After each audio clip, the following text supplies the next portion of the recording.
রাজধানীর মোহাম্মদপুর সরকারি কলেজ কেন্দ্র। চারদিকে ভোটারদের লাইন আর ব্যস্ততা, কিন্তু এই ব্যস্ততার ভিড়ে সবার নজর কাড়ল এক অদ্ভুত সুন্দর দৃশ্য। সত্তরোর্ধ্ব আব্দুস সোবহান এসেছেন তার নাগরিক অধিকার প্রয়োগ করতে। তবে নিজের পায়ে চলার শক্তি আজ আর অবশিষ্ট নেই। তাতে কি, ছেলের শক্ত কাঁধটাই আজ তার বড় অবলম্বন। কখনো হাত ধরে কয়েক কদম হাঁটা, শরীর সায় না দিলে পথের মাঝে জিরিয়ে নেয়া, আর সব শেষে পরম মমতায় বৃদ্ধ বাবাকে কোলে তুলে নেয়া।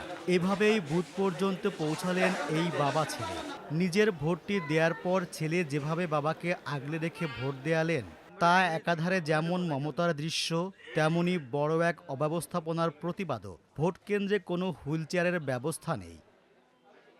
আব্দুস সোবহানের এই ভোট দিতে আসা কেবল ব্যালট পেপারে সিল মারা নয়, বরং গণতন্ত্রের প্রতি এক গভীর মমত্ববোধ।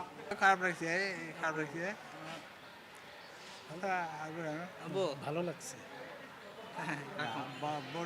ভোট নিয়ে আসা খারাপ লাগে না। নিজে সুস্থ মতন না আইতে পারলো না। তবে কেবল বাবাকে আনাই নয়, এই যুবক নিজেও এসেছেন তার পছন্দের প্রার্থীকে বেছে নিতে। প্রথমবার নিজের ভোটটি দিয়ে নিশ্চিত করলেন তরুণ প্রজন্মের দায়িত্ব। খুবই আনন্দের বিষয়। কোনো এক জায়গায় তো বাবা ছেলে মিল হলাম, তাও এরকম একটা ইম্পর্টেন্ট একটা বিষয়, ভালো লাগছে। এই দৃশ্যটি নাগরিক সচেতনতা এবং পারিবারিক বন্ধনের এক গল্প।